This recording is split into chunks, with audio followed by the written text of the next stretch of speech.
Kasi kinisa pong magandang hapon po sa inyong lahat. Welcome naman po sa ating vlog. Siyempre panibagong content na naman patungkol po sa pag-aalaga ng mga Oriental breed, Shamu, Asil at Basilan. Siyempre ito pa rin ang yung Oriental breeder ng North Cebu, Ken Montesilio po. Mga kasiken, sobrang sorry po talaga kung ngayon lang talaga tayo ulit nakapag-upload, nakapag-video mga kasiken. Sobrang busy lang po talaga sa atin pong trabaho. At ngayon, siyempre susulitin na po natin yung ating content mga kasiken dahil medyo matagal tayo nakapag-update sa inyo.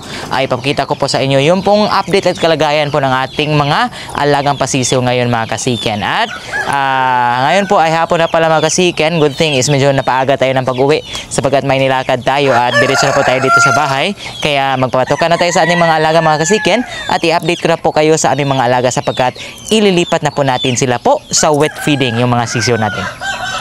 Bali mga kasiken, maghalo na po tayo ng papaya po sa ating patuka sapagkat mayroon naman tayong hinog. At yan, kinain na po. Inumpisa na pong kinain ng mga ibo, no?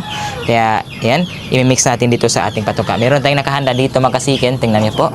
Ayan, so bali ito na po yung ating patuka mga kasiken, no? Ayan, so haluan lang natin ang papaya para ready na. Makapagbigyan na tayo ng hapunan sa ating mga alagang manok.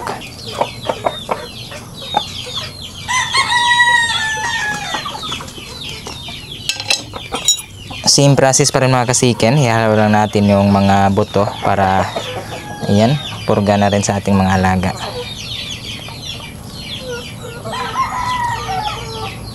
Sobrang ganda siguro mga kasiken kung araw-araw tayong may hinog na papaya. Malaki siguro yung tipid natin sa patuka, no? Kapag everyday mayroon tayong mahinog na papaya. Kaya sa ngayon, continuous pa rin mga kasiken, nagtatanim na po tayo ng mga papaya. Hindi pa lang masyadong malaki, so medyo matagal-tagal pa bago natin mapapakinabangan. Siyempre kapag may tiyaga mga kasiken, talagang mayroong biyaya.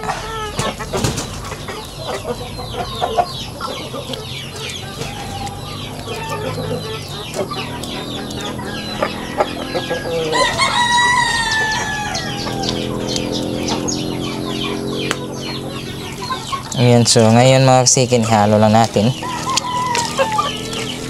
sa ating feeds. Grabe yung konsumo natin sa feeds mga kasiken.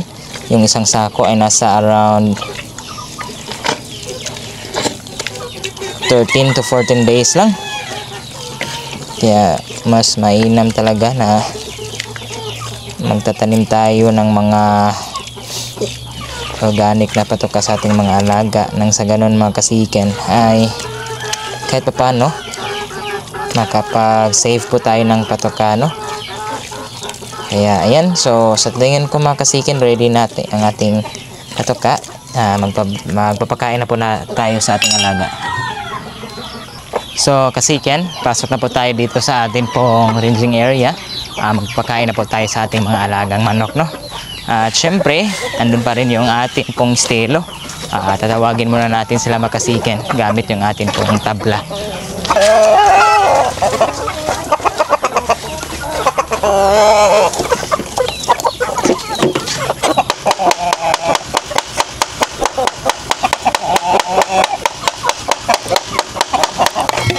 So medyo malaki na pala yung ating mga alaga mga kasiken, no?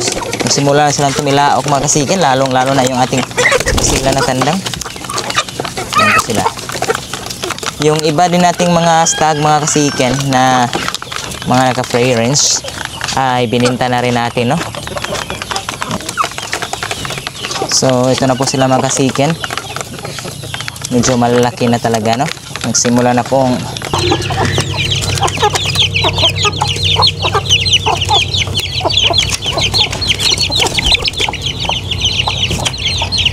so kasiken, marami pong salamat sa iyong pagsama po sa akin, no? Sa pagpatuka po sa ating mga alaga. So ngayon mga kasiken ay makikita nyo po dito, ito na po yung mga wheat feed na hinanda natin para sa ating mga alaga. So ayan, so hindi po first time nila sapagkat kahapon nasimulan ko na po silang wheat feed. Kaya sa ngayon mga kasiken ay diretso na yung kanilang pagkain sa wheat feed natin sapagkat again meron na silang experience kahapon. So ngayon ipapakita ko na po sa inyo yung mga sisiw natin na again i-change feeding na po natin mga kasiken.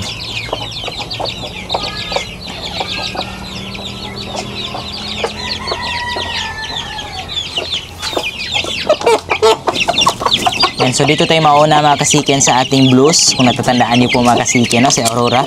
Ayan, sobrang ganda. Dito, pasok kayo mga kasiken. So ayan po sila mga kasiken, no? Sobrang lakas po lang kumain. At syempre malalaki na po yung kanyang mga pasisiw. So malapit na pong mag-month old, 3 weeks old na mga kasiken. Pero ayan, nilipat na po natin sa wheat feed. Okay. Dito rin mga kasiken, meron tayong mga shamu dito na month old po and 2 weeks. Ayan, nilipat na rin po natin sa wheat feed. Sobrang ganda mga kasiken. May kanawayon. Ayan.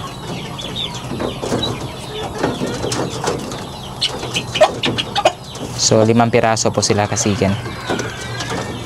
At dito nga pala mga kasiken, no, ang ating basila na inahin.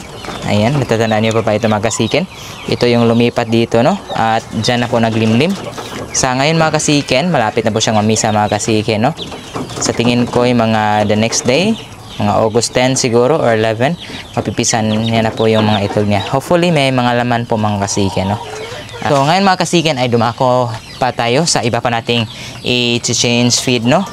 Ayan, so meron tayong dalawang inahin dito, yung pong ating native at saka yung ating basilan. So tingnan nyo mga kasiken, sobrang laki na po ng kanilang mga pasisiw, no. Kaya let's go po. Ito po yung kanilang patokao. So kasiken, ito na po yung ating basilan po na inahin, no, na may siyam po na sisiw. Kung natatandaan niyo po mga kasiken, yung mga pula, yan po yung anak po ng ating henny na si UG mga kasiken, no. Ayan, malaki na talaga, month old na sila. At ayan, sinimula na po natin silang i-free range, no. Pinagalagala na natin sila dito sa labas. So ayan mga kasiken, kasi meron bigla ang pag-ulan, ayan, binalik ko sila dito sa kanilang kulungan.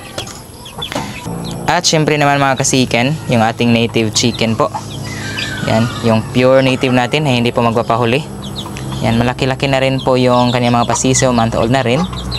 At ayan, nag-wheat feed na rin tayo sa kanila. So same thing pa rin mga kasiken, no. Hindi natin masyadong malapitan kasi nga sobrang napaka-idlas talaga magkasiken, no. Napaka-wild. Ayan. Okay. And so kasiken, ayun na po yung update po sa ating mga alaga, no. At sa ngayon nga mga kasiken ay tapos ko na rin pong ikabit yung ating ranging net. Ayan, nakabako na po ito doon, no. Nakalibot na po ito mga kasiken. Ang inaayos ko na lang rin is yung nasa ibabang banda mga kasiken. So sa mga susunod na araw, mag-update po ako mga kasiken sapagkat gagawan ko pa ito ng pintuan para again, dito na po sa loob yung lahat. At siya nga pala, bago tayo magtatapos, ayan, balik cord na po sila yung ating tandang, no, na si UG mga kasiken sapagkat naglimlim na po yung pinaris na sa kanya. So nandito ang ating Indian blues po na tandang, si Megatron, at yung ating basilan mga kasiken, no. Ayan, sobrang laki na po talaga niya. Ayan, nandito po si UG. Ayan po si UG mga kasiken. At syempre yung ating basilan na tandang nandun. Okay. So mga kasiken, hopefully po ay nag-enjoy na po kayo sa ating video. At again, sobrang salamat pa rin po talaga sa inyong patuloy na pagsuporta po sa ating YouTube channel. Hanggang dito na lang mga kasiken at sana po ay nag-enjoy na po kayo sa ating video. God bless po and see you po when I see you.